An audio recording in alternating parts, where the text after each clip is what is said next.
Hey, how's it going? Oh, shoot, I tipped it. Please take a look at my signs. Let's see them closer. Whoa. Hi. That's not a real stand or tripod or anything. Oh, shoot, there's glare. Can't do anything about all of the glare, but anyway. So today I have cards and I have a lot of things I want to talk about, but I might not do them all in one video. So I'll start with one thing, and that is I was watching a show that used to be on Sci-Fi, the Sci-Fi Network, but I think it was originally on like the BBC. And it was wrong way. Something I saw ads for all the time, but I didn't watch it for some reason. And it's funny that I didn't, because it's totally like up my alley, right? And I don't watch things that everybody watches a lot of times. Like, I've never seen Titanic. I've never seen The Notebook. I haven't seen Game of Thrones. I don't know what it is, but if too many people like it, I want nothing to do with it. And, you know, there could be absolutely nothing wrong with it. It's just how I do. So, okay, let me think without talking for a second. Orphan Black. So I can tell you cast member names and stuff, which I don't have memorized, but I'll tell you what, I think it was 4 seasons, maybe 5. I just gobbled it up. Oh, I just remembered I started to watch something last night and fell asleep. Yay! Sorry. I get wrapped up in my illusionary worlds. So, okay, let me make sure I type the right thing in. And here we go, Orphan Black. So it ran from 2013 to 2017, that is 4 years. And here is the synopsis. Oh, I'm like talking to my armpit over here. Orphan Black TV series, 2013 to 2017. A streetwise hustler is pulled into a compelling conspiracy after witnessing the suicide of a girl who looks just like her. Well, they forgot to put a space there. A streetwise hustler is pulled... Come on, give me the rest of it. Come on. Yes. Is pulled into a compelling conspiracy after witnessing the suicide of a girl who looks just like her. So, one of the things I noticed about Orphan Black when I was watching all of my... I think I was watching, like, Dark Matter, and like Killjoys or something. I feel like it was around that time. And I think, I don't know, like, I'm pretty sure Orphan Black was not on Sci-Fi at that time. Pretty sure it was on BBC here in America. For people who care about stuff like that, there's the distinction, or a distinction, but I noticed there was a lot of ads for it, and I was kind of interested in it, and I don't know, I remember thinking it was like this other show that I started watching. I think it was called Little Nikita, but then I didn't ever finish that, which it's still there. I suppose I could go check it. I'm always looking for something with episodes to watch. Oh, I hate it. I gotta figure out how to make that screen stay on longer. So, here's the premise of this show.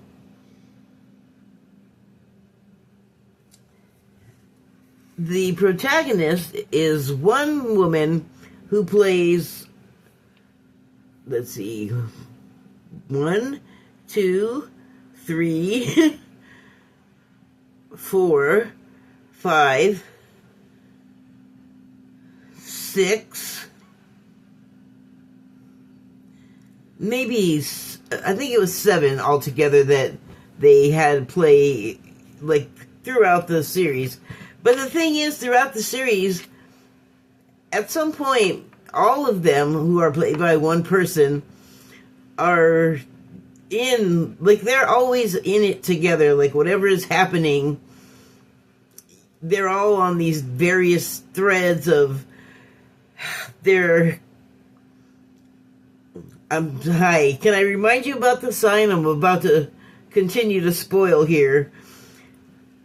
They come together, all of these lookalikes, because they have a common enemy, and but they also have their own lives.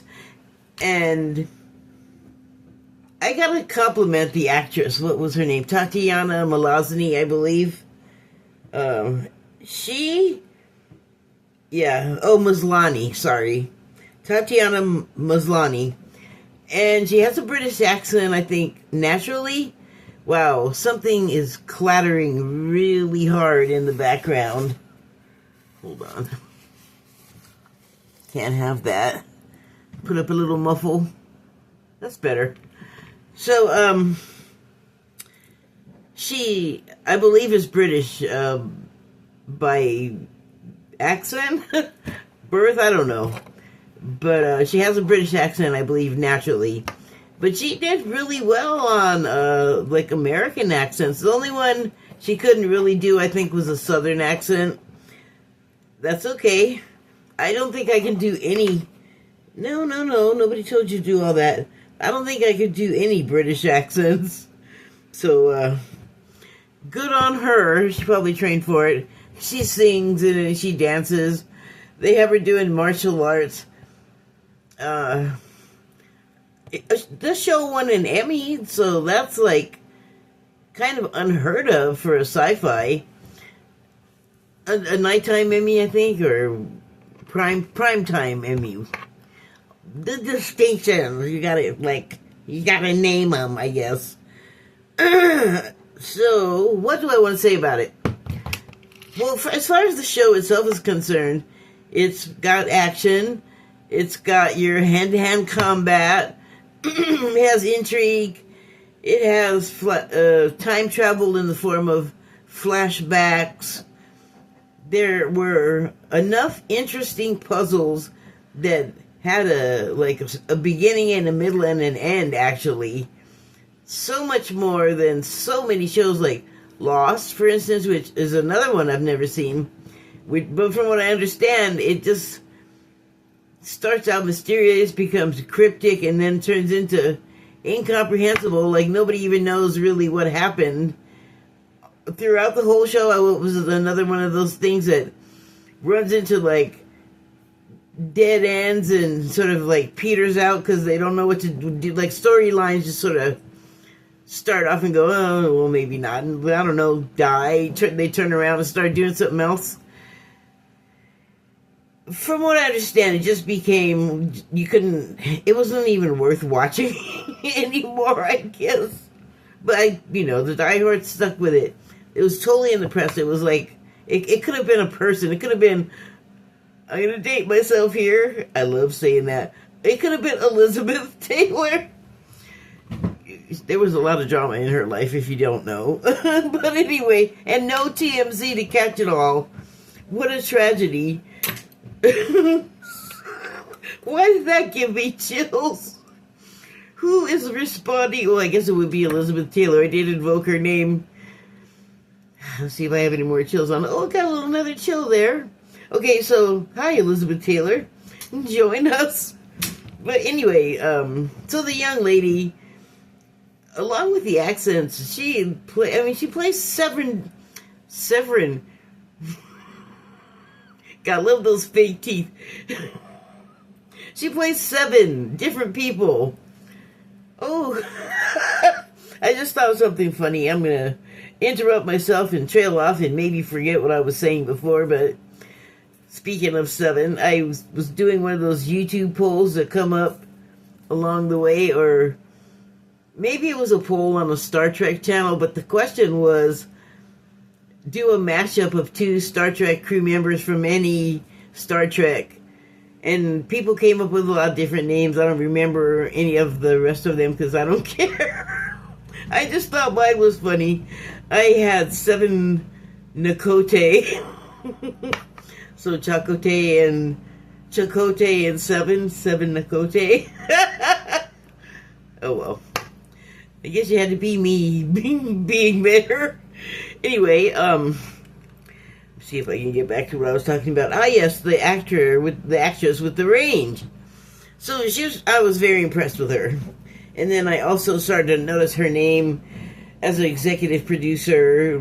Probably started out as producer and moved her way up, but oh yeah, so the story's integrity with all of the different storylines held together like magnificently well compared to a lot. Like, I don't even know how Mad Men ended because I could see it's starting to head into that kind of tangle of like, I'm tired of playing this role. I'm tired of writing this role.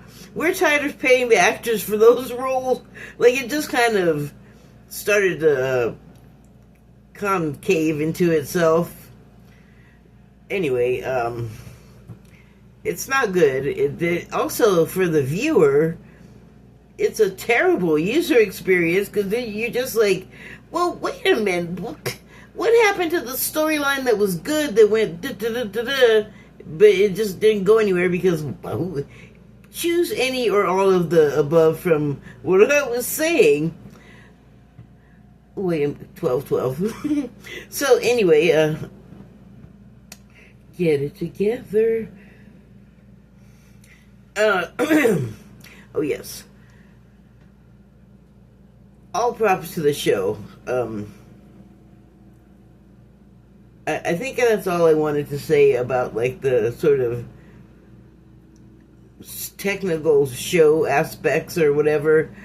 Here's the other thing that I was really enjoying about that show. I started watching it at the time that I still am interested in different dimensions and getting to them, learning to change your vibration to do that, because that's pretty much what it requires.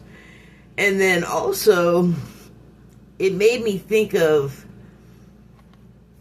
I didn't even know how to look this up, or else I would have this, I would be able to look it up at least. So in like metaphysics, you have like your physical body, and then you have like your astral body, and you have like a emotional body, and I think there's coinkadinkly 7 of those. I believe it's like the same number of like your main chakras in your body. Oh yes, dimensions and getting there. So not I don't mean like, I think we think of dimensions as like a certain thing, and it's weird because many of us, to our knowledge, as a dimension have not experienced this, so where are you getting that from? But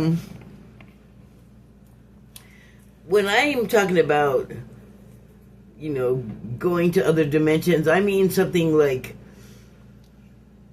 changing your mood from maybe going to trying to be sad or trying to be angry and just deciding I don't want to go there, and, you know, choosing to be happier, you know, or choosing not to get mad about something or to harshly judge somebody for something, which on its own is kind of not hypocritical or ironic, but it just is like,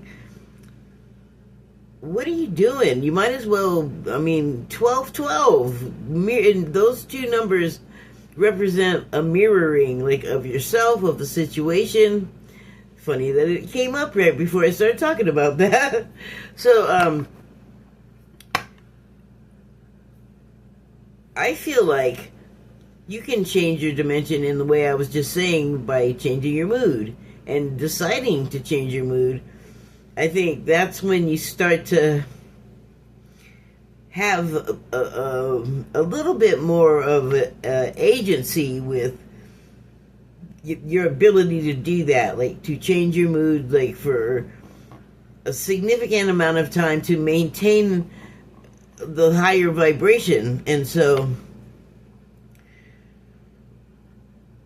where was I going with that, though? Oh, to jump timelines or dimensions. So, like, I'm sure there's some kind of timeline jumping or dimensional phasing or whatever that could be done with some kind of technology. But, well, A, I don't have that, and B, I don't think I want it. Like, if I can just do it, learn to do it myself, that would be fucking, that would be amazing. But also, to just the road to being able to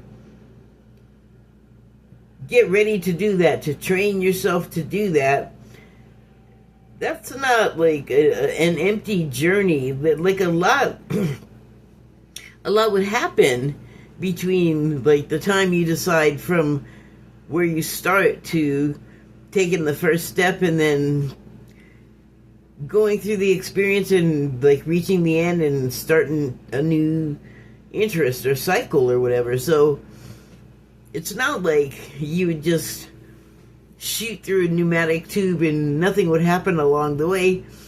And I don't think the getting to the other end that there would be anything worthwhile unless you had some stuff happen along the way. Like, I think along the way is the point to having the experience.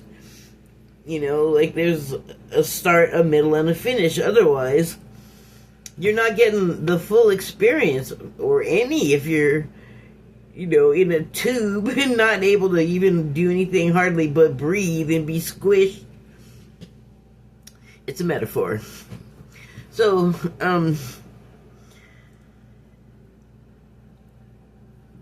to me, all of the different bodies that you have, like I think there's one that's an ethereal body. Maybe that's what I meant by emotional. I can't remember. Like, I don't have that memorized. I just know there's multiples. And I was thinking, like, well, each one of those could be a dimension on its own. Like, I guess it is. And so, all of those 7 different but the same people in Orphan Black were like each a different dimension.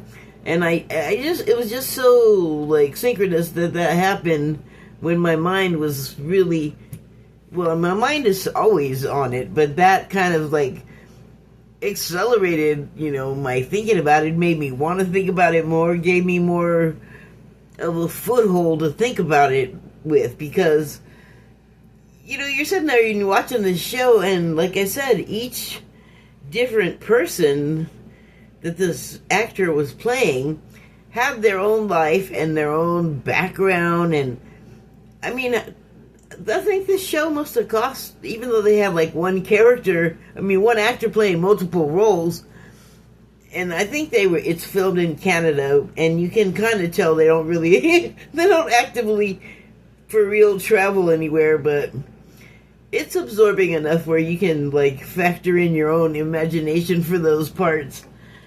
But that to me is like when I hear Bashar talk about this, like changing your vibration to move to a different dimension. Like if you're unhappy with what's going on in the one you got, and what we grow up doing is trying to affect things that are happening on the inside by doing stuff or searching for solutions on the outside of us that are kind of completely unrelated to us or the issue at hand. So it is just the wrong approach. You know, if something happened over there, then it'd be different. But that's not what happened. So,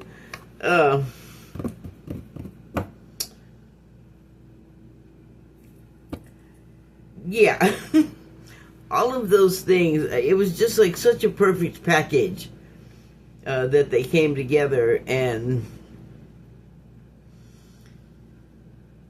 you know, as usual, of course I'm gonna make it about myself, or you know, apply some of what I was seeing and understanding that, like, these are parallels of what I've been thinking about. And you know, when I think about it, aside from the show, I am thinking about how am I going to use the applications, or how can I use these applications to get to the right kind of vibration to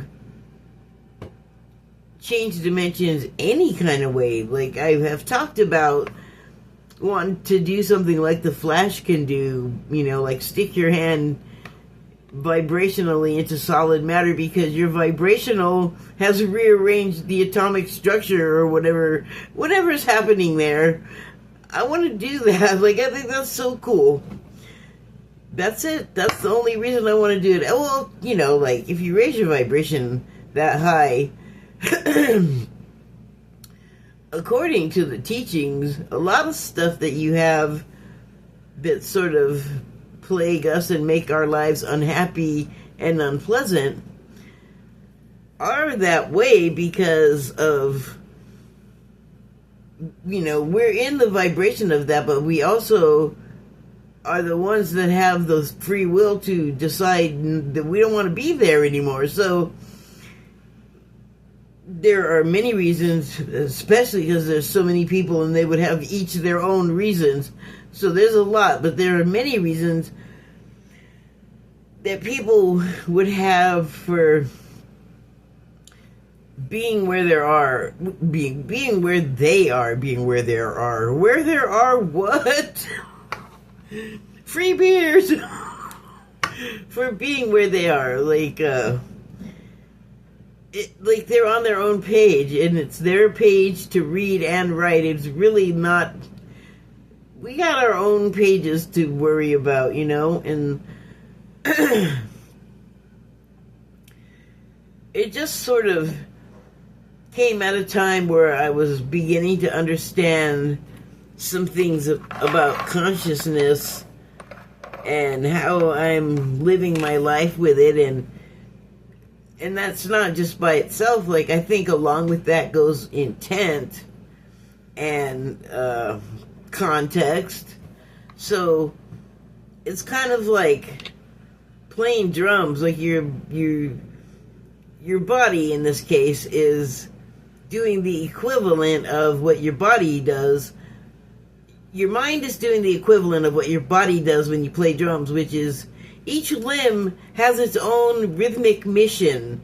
And if you want what you're trying to do to sound how it's supposed to, you have to learn to make everything act like independently, sort of. And it's not easy. I don't know if you've ever tried to play drums or guitar or piano. Like, even just coordinating the two hands to do whatever you're doing, playing the music, has to be learned.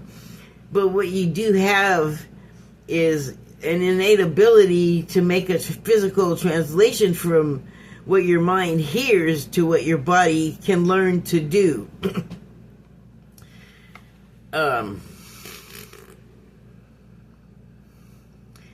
Wow, that sounded good. I'm gonna put a period on that. So, but it made me think about, in my personal life, how whichever character, let's say, or dimension I was that day,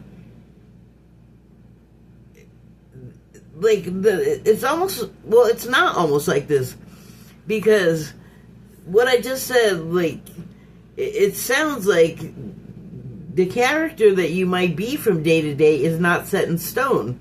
And I think that's how we feel a lot of times. So I also was feeling like each character dimension represented some sort of emotional state, or maybe even like intellectual state, or whatever else you could have,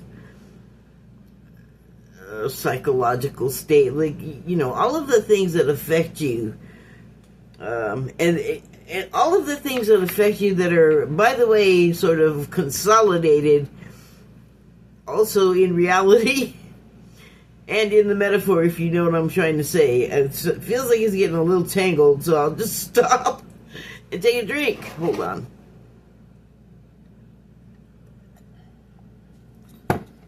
Alright, well, doing pretty good on time, so I'm just going to keep going. I pulled a bunch of angel cards, and I pulled some for myself, and then I pulled some for this. So I'm going to do those first, actually, the ones I pulled for this. And maybe I'll talk about the ones I pulled for me. We'll see. I have not really looked at those yet, so we'll see. Okay, so the first one is from the Angel Numbers deck, 2112. And the subtitle is, It's Up to You. Someone watching over you, good fortune, unforeseen forces, direction. Even if it seems like you're not making any meaningful progress, things are moving in the right direction. If you see this number, it's a sign that everything will work out in your favor and your dreams will come true soon. It's up to you. Okay, so I want to talk about this. And what I have been talking about is me and my experiments with, like, messing with my own reality and how that's worked out for me. Well, here's the thing. It's gotten really kind of mixed up in my head. The incident that I'm talking about, because it started out with an incident, and I talked about it where I was minding my own business on a site, and I said something about the post that was incorrect. And then out of the blue, like a bat out of hell, this other user on the site decided to correct me, but the way they did it was like they came up and hit me with a verbal curse word and insult 2x4. And my initial reaction was the way to go. It was where I should have stopped. And I stopped, but here's what happened. I went away, and then I was like, man, that person really came out of left field with what they said and smacked the S out of me, and I did not like that.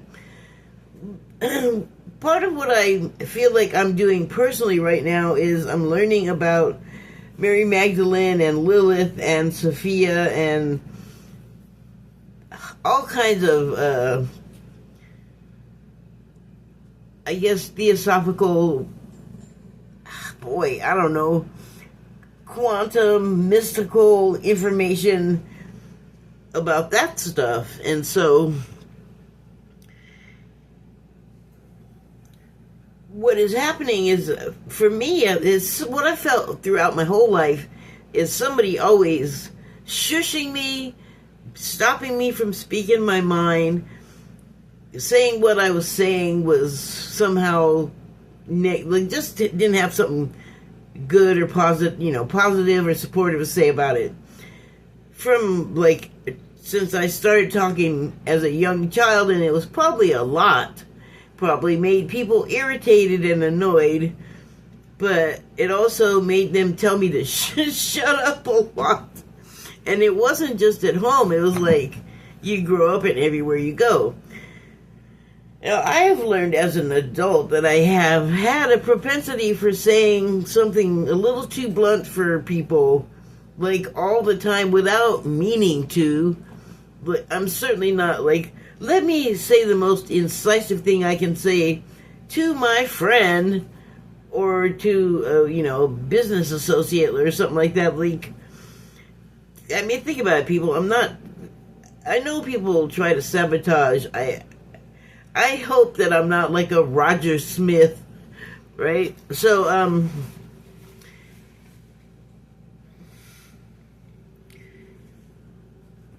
shoot, hold on. I drew a blank spot for a second. Oh, right. So, okay. So what happened is I stopped, and then I went away and started thinking, like, why should I have to take that? That sucks. I want that person to know how it feels to be innocently jacked for no reason, like jumped, and beaten, ambushed. So I went back and I answered them in kind, but here's the thing.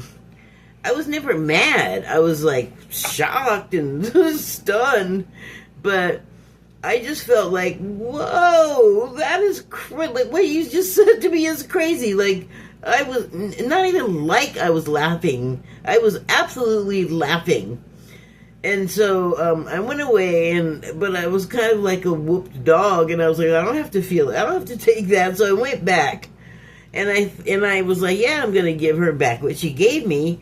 But again, I was laughing. So what I did was play it up to the extreme and explain my point of view, but I punctuated it and went on way longer than she did.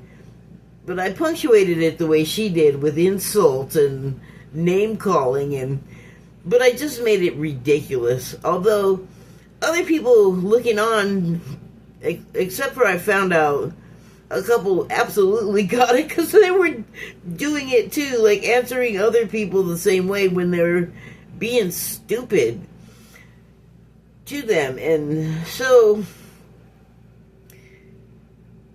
I actually felt okay about that. I didn't even have a twinge about doing it, to be honest. And then some other people started talking to me that were like, no, like they did not want what I did. They didn't think it was right. More name calling on me, and with one person I could see that they were like, that was what their whole account was, as shit talking or shit posting, and just sort of like sparring with people, which is not something that I typically do. Like, if I do that at all, it's in here with me. I don't like to argue, because I like to just be right, and I know that's absurd. Like, that's not really a thing unless you're by yourself, and that's probably why I'm that way, because I live by myself. No one's gonna argue with me. So, yeah, and then that makes me, like, socially feral, so I try to go out in the world. But anyway,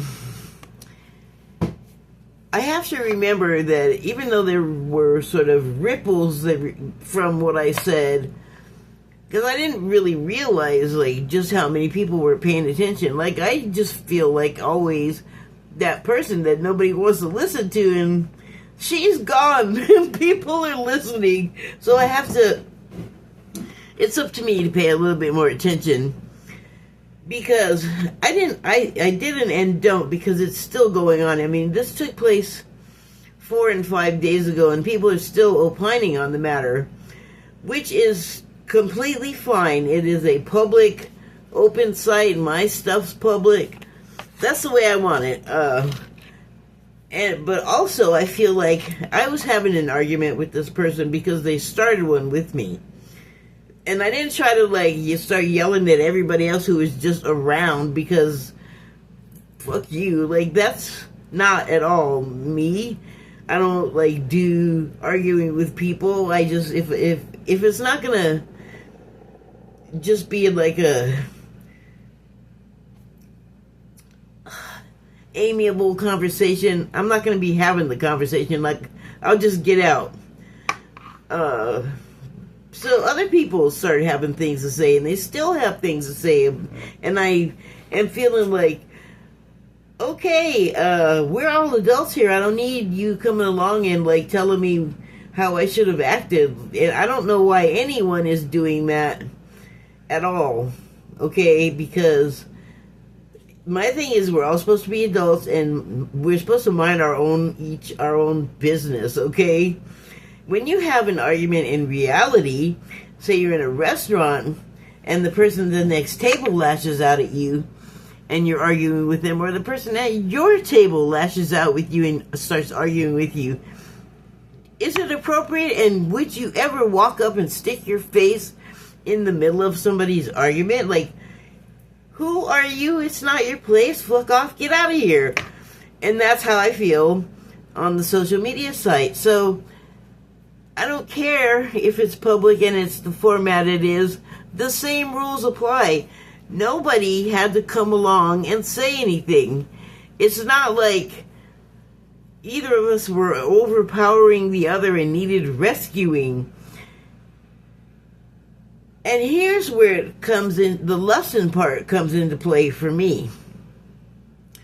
I get where I could have done better and could have gone right instead of left, or vice versa. What I find myself doing now is feeling like, wait a minute, like I have to keep reminding myself, wait, I didn't start this. Like, go yell at this other person and stop, like, scolding me, because look, I ain't your kid, okay? I didn't pee on the floor. I ain't your pet. You don't get to do that. But I don't get to say that to them, because that would just create more problems. That is, however, how I feel. I feel like if this was all out in the open, face-to-face, none of these people would be coming up telling me how I should have behaved or not. Or like what to do with my frustration when it comes, or get angry or not. It's like, bitch, you better go mind your own business. So that's something I have to work on, because I asked the question out of frustration, like on that first day, do I really have to, like, just because I turned the other cheek, does that mean I have to get a beating still afterward? And I knew when I said it, like, it was just me being, like, frustrated and arguing and, like, pissy even, like, enough of you friggin' people, shut up! But I also realized, like, that particular teaching, it doesn't really have any, like, wiggle room, because of the school of teaching that it comes from. The whole idea is you learn to turn the other cheek, and that's it. So, oopsie, I floundered on that particular day. But did I, though? So, I mean, that's where I've been. So here's my thought on it. Yes, you do. You turn the other cheek. And then I didn't do it. But it's also not the end of the world. Time didn't stop. Was there like a huge tidal wave somewhere because of it I don't know about? I don't think so. Okay, that got long. So here's the next card. 1551. Hold your vision. I was just thinking, am I going to say this before or after I pick up the card?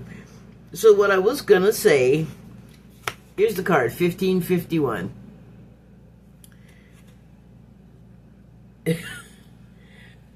You could, like, rearrange those letters any which way. Like, you could put the ones next to each other and the fives next to each other, and they'd be mirroring each other.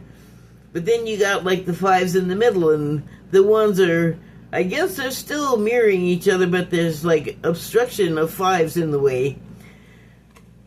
Sorry, I don't even know what that was, but you're welcome. So, hold your vision. Well, here's what I was going to say. I had made a decision a while ago, including, like, causing a disturbance in my own force myself. that is very different from what that woman did at me. Because it doesn't matter why now. It's just like, if you think someone is wrong, there's a way to like say so without being a complete idiot. And like I said, I responded like an idiot back because that seemed like a 12-12 situation. But here's the thing too. Everything that I have talked about up to now has been something both for me and everyone involved and looking on to learn something from. Like, I knew going in, because I went away and came back, like I knew if I started something with her, I know that words have power, so I knew that anyway I came, even if I was just coming to like mess with her and have fun with it, is one person was like, that's not having fun, you're just being a dick. Okay, thank you. What are you doing? There's the lessons. Thank you for teaching me mine. Here's yours. What are you doing right now? Are you not a dick? You didn't even have to involve yourself. You could have been even higher vibration and not said anything and just gone away and blocked me like several people did. I think they're the higher order here. So this is why people coming back and having something to say is irritating to me, because I understand where they're coming from. I understand the impulse to do it. Even before the advent of social media, I was like, I would never do that. I would never just be all, here's what you did wrong in the situation that you're having that I'm not a part of. Let me just walk up and insert myself into... No. Who does that? Nobody. Nobody that's not real drunk or that knows you pretty well or is otherwise impaired somehow, because that takes, balls. I'll just say it. Whether you're equipped to have them or not. In a situation like that, you have to have some brass ones to just decide that you can come up and start telling people what's what. Like, no. So, hold your vision. This is mine. Like, I will concede that I could have behaved better. Like, I could have just said what I said and left it at that and gone away, but I didn't. I made a choice. And I know I made a choice. I'm not saying that anything happened because whoopsie, it just, how did that ever happen? I don't live like that anymore. I'm well aware of the fact that my choices could cause me to regret having made that choice. But even so, there's a lot to be learned there. Like, why would I want to go ahead and do that if I knew I was going to regret it? And maybe I need to have that experience. Maybe I need to have people mad at me or challenging me to argue, because I do avoid conflict, and maybe what I feel like I need, and people are kind enough to co-create that experience with me, but maybe what I need is to have some fights on that particular battlefield and learn how to defend myself. And that sounds crazy when you go back to the sort of the Christ consciousness stuff, but this is not me not doing the Christ consciousness stuff. This is me getting there on an intensive that I'm adding to the curriculum. Wow. I don't know, sometimes I feel like that it's not me talking, because that was... Now I feel like that sounds like some bullshit, but it's not. I actually mean it, even though it sounds strange coming out of my mouth. Okay, so here's what the rest of the card says. Focus on the good and maintain your concentration on the outcomes you desire.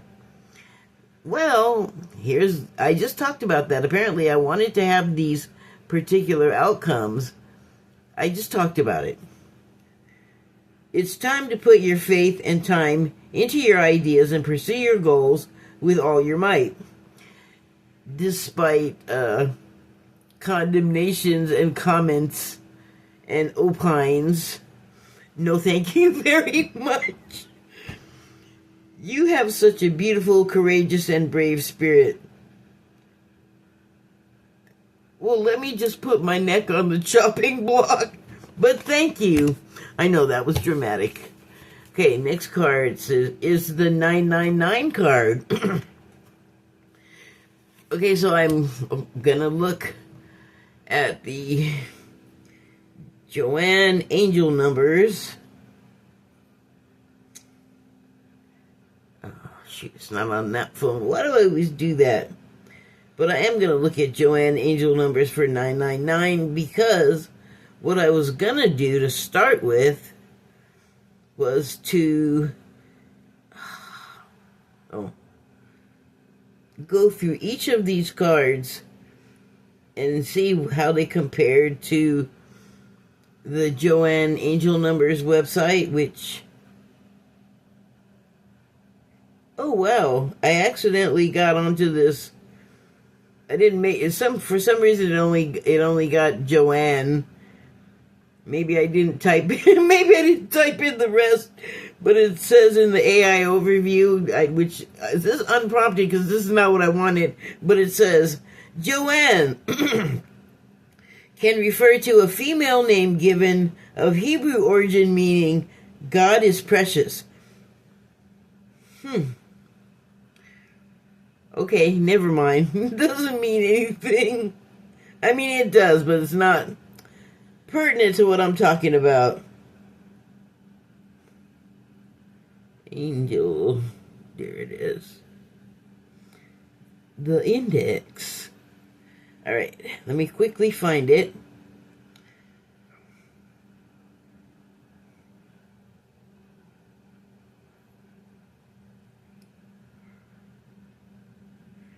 No!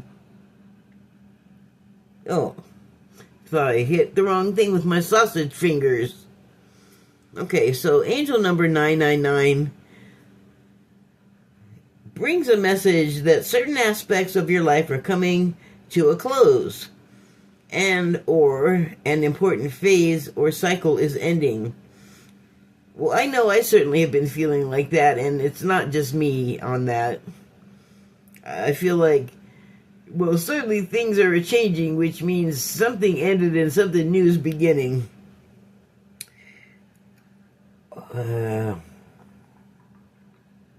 Sorry, I'm playing with my teeth like your grandmother now.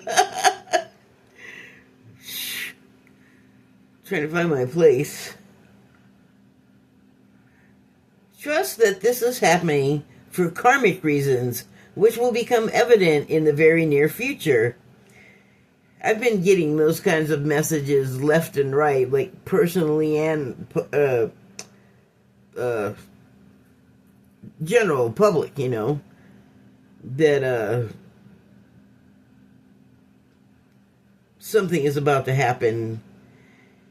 It is clearing the way for you to fully pursue your life purpose and soul mission as your soul's destiny dictates. Well, I don't know about you, but that is like totally the mission that I'm on right now, is the life purpose and soul mission that my soul destiny dictates. I'm doing my best. Trust that all the information, guidance, and assistance you will need upon your path will be supplied by the angels and universal energies. Angel number 999 is a strong message to fully devote yourself to your life's mission without delay. Listen to the guidance from the angels. If any fears or doubts, if feeling any fears or doubts about your life path, period. So, period. I don't need to tell you that. So that last line is kind of hitting close to the bone there, because raised as a Catholic, although I can't say that I was a good one. I was fine until they were beating me up all the time and spanking me. Then I had a mouth. That's just there it was, way back in the beginning. But the people were, hey, I was coming home with bruises every day. Like, my mom had to go down there and say, what the fuck with you people? Well, she didn't use that type of language. That's on me. But, I remember I was talking about, turning the other cheek question. That is, like, doubt that I was having on that. Or am having, whatever, I'm working through it. But being raised a Catholic, a good one is, they don't encourage you to doubt and think about stuff. And that's probably why I was getting in trouble all the time. Because I would be asking, I don't know that any, I'm gonna get it out. You don't choke me.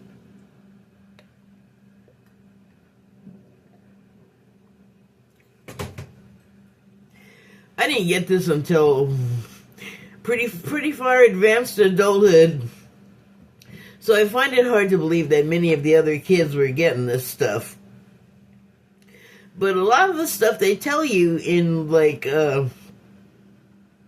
catechism in Catholic school, as a child and as an adult, sounds nuts. Because for any of it to make sense, you have to know so much of this other stuff.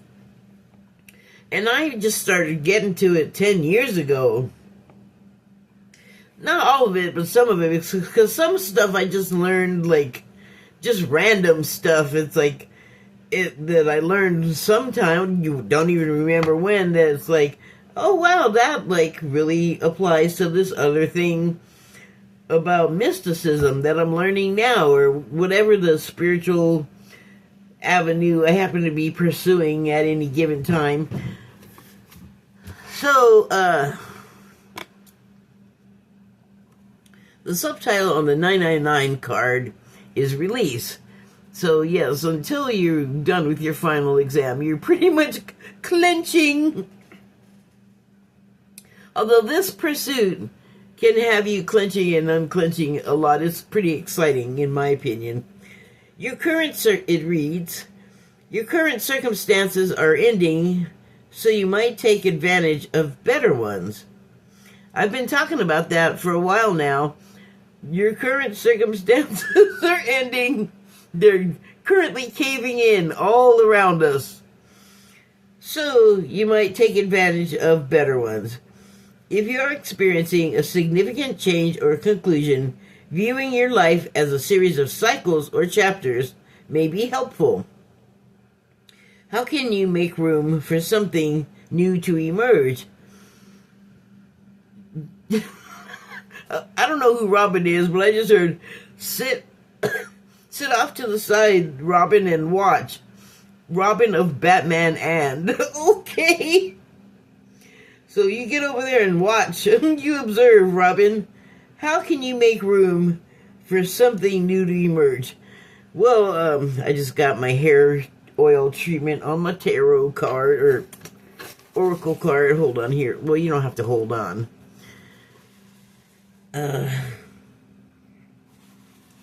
Well, in this case, with kind of the world right now, you don't really have to do much to, like, spur on anything happening. Like, you don't have to make room. Room is being made. Structures collapsing and systems coming to an end. Those are things that you no longer have to engage with. What's the point? They don't exist anymore. You can evict them from the space. And then you have the room you were trying to make.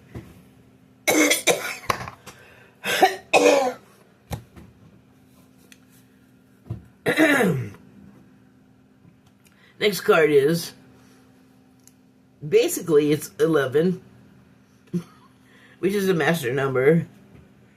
And by the way, we're coming up on the time when twin flames are supposed to, that are drawing together, I should say, not supposed to, but people's vibrations are matching up.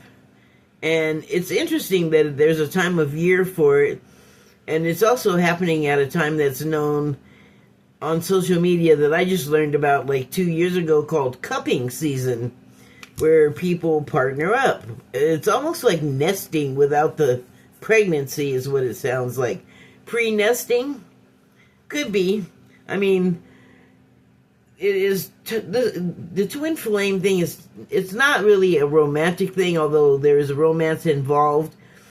I have described it more as the closing of a circuit, but it is when a couple of people can get their shit together enough that they can match their high enough vibrations to be sacred partners. And so there's more involved than it just being like physical attraction or any other kind of attraction. Although altogether, when the two people join, they create like a whole other, I think, like I hate to use energy, like it doesn't really feel like that's enough of a word for it, but current, it creates a new current. Thank you. So I'm gonna read you. Oh, so the subtitle on this one is Belief System. Interesting. What I'm talking about here has been pretty much all about belief systems, and the other one is like keeping this vibrational height and maintaining it in order to match with your sacred partner, your twin flame. That requires you, like I said, it requires more of you, like more that you have to learn and more that you have to become, that you need to embody, that all of these sort of elements, once joined together and learned and the skill earned, I guess, it is kind of vocational almost. I was going to say it's like vocational school. It's all kinds of school. But belief system is what you work from, at least, to learn. You don't necessarily have to make it your religion like we have. I mean, we don't even know all that's wrong, but we know some stuff is wrong. We know some stuff is good. But we also feel like with the things that are wrong and the secrets that we know they keep and have kept for so long, and there's just known history where the church just hasn't been a great guy. The church has been kind of skeezy and making a prophet sleazy. It's like all of us, there are several dimensions or facets or characters to their personality. There goes the orphan black tie-in again. So let me read what it says here on this card. You're blessed with talents and skills that make it easy for you to stand out from the crowd. Embrace what makes you different. That's your path to success. This is the story of my life. I've been trying to figure out how to make something I love marketable for most of the life. Your dreams will soon come true. Don't threaten me with a good time, because you have for a long time. Cards. Oh wait, this isn't about me. That's right. Okay, so the last card here is 2323. And it's the angel number. I'm just gonna consult the record here. Whoa. They just changed the ads on you like they do not care. Like I'm trying to look at something and it's just all ad. You can see nothing but these stupid ads. Okay. Come on, go back. There we go. What number is this? 2323. Oh, I guess I could make it bigger.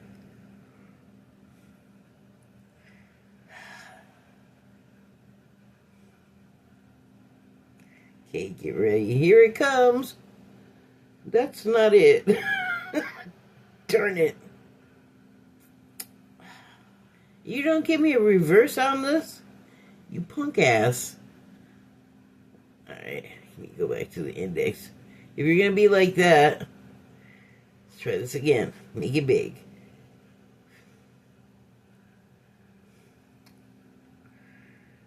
Wow. I feel like I'm taking forever. 23. There we go. Come on. Angel number 23. Angel number 23 is a number that is primarily associated with creativity, manifestation, and directing energy, and encourages you to express your personal freedom in unique and innovative ways. I mean, I'm not trying to, but I'm not doing stuff other people are doing. That's what they're telling me. Kidding. Angel number 23 is a message to stay positive and optimistic about your future and destiny, and give any concerns, fears, and worries to the angels for healing and transmutation. It's kind of hard, like I am nowhere near in the moment being able to do that last one. Usually I have to do that before or after, but never during. I don't have that brain capacity. I can't multi that many tasks. Alright, using positive affirmations, maintaining a positive attitude, and focusing on a successful and fulfilling future will manifest your wishes, wants, and desires into your life. So, at one time, in fact, the time that I was introduced to positive affirmations, I did them. I don't think I believed in them quite enough, but maybe I did, because I was literally in the hospital for a month, trying to discover the cause of my brain tumors, which I still have, and this was in 1990, so it's been a while. But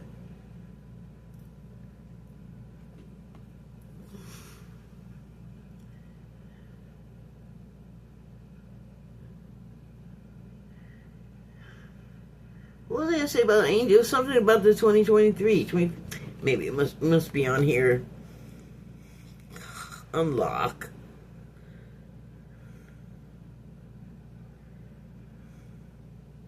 There was something I read. Oh, the positive affirmations.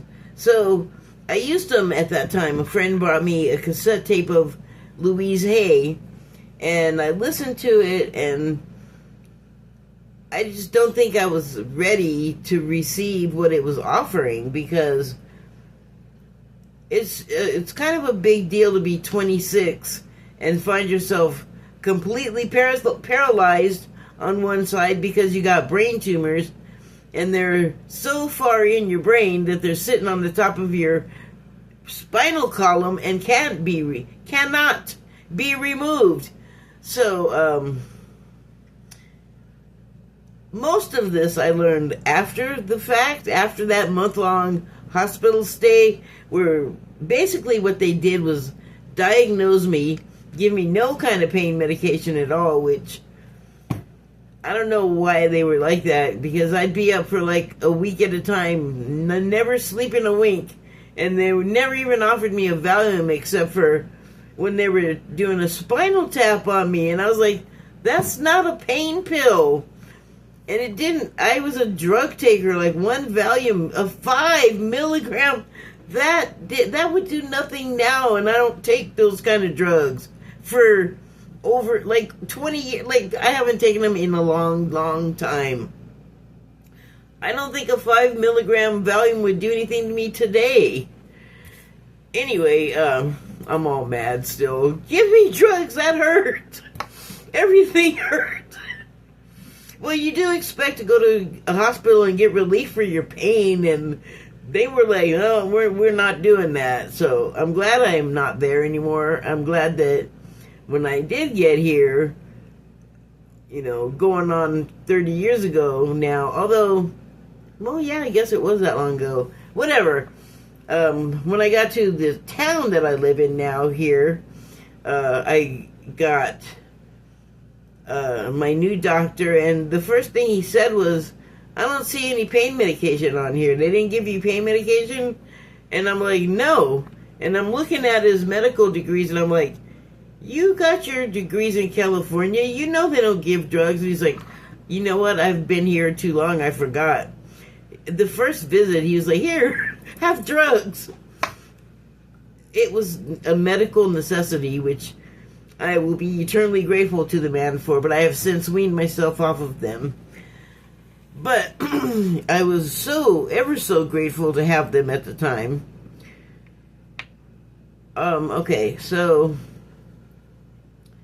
there's some truth you're resistant to accept over and over again. Well, there's more than one, but I'm working on it. Until you're tired and restrained beyond depression. It takes a decision to live life for yourself. Life is all about passion. Then you make a change, and the world around you follows. The subtitle on this card is Endless Cycles. So this is talking to me about my ill-advised forays into trying to direct and manipulate my own personal world. I feel guilty, and I feel like I did something wrong, although I have to keep reminding myself about the sequence of events. I could have done better and not gone back and said anything, but at the same time, I don't feel unjustified for having done so. And that's me again and again running into my doubt and resistance about turning the cheek and just being able to walk away. And it's crazy because normally I can do it just fine, and I don't know why I can't let it go, except for the fact that I need to act like I know, because that's why I can't let go. There's something about it that I still need to deal with. So I'm not going to go ahead and do the rest of the cards that are here that were for me. Maybe another time. There's some truth you're resistant to accept over and over again until you're tired and restrained beyond depression. It takes a decision to live life for yourself. Life is all about passion. Then you make a change, and the world around you follows. So on a final note, before I started doing this, I went and meditated for a little while before I did it. Before I started doing this. But before I meditated, gosh, don't tell me I forgot. Come on. Oh, I was thinking about how, I made the ripples in my own force myself, and it wouldn't leave me alone. It wouldn't leave me alone. I wouldn't leave it alone. It was, like I said, I had to keep reminding myself, wait a minute, you're not the bad guy here. And that's the main thing. But at the same time, I wouldn't be having the conversation with you or myself if I didn't start it. But at the other same time, I deliberately took the decision to act as I did. And so it's kind of like each of those elements are settling into a new way of thinking or being, and then also the being is a new way as well. So everything is just sort of figuring out how to fall into place and align. And while that's going on, I'm also doing other stuff that I normally do, which is sort of feeling or absorbing like all of this stuff from the outside of me that makes me feel all wacky and just sort of, it's not my stuff, but I still have to kind of like deal with it. So I guess you could say it's alchemizing it to sit and meditate and turn it around and change the position and, you know, make concessions and make adjustments and do whatever I have to do to make the object fit into the puzzle of me or my situation, or you and the situation. No, it's all me. Like, take out that last part, but I was just having to, like, trying to reconcile it with myself so that I wasn't all, I did nothing wrong. Like, I'm seriously, like, examining my behavior, and even wrong is wrong. Is the wrong word, because remember, this life that we're all, like, living in right now, it's not really us. Like, this is not our real body.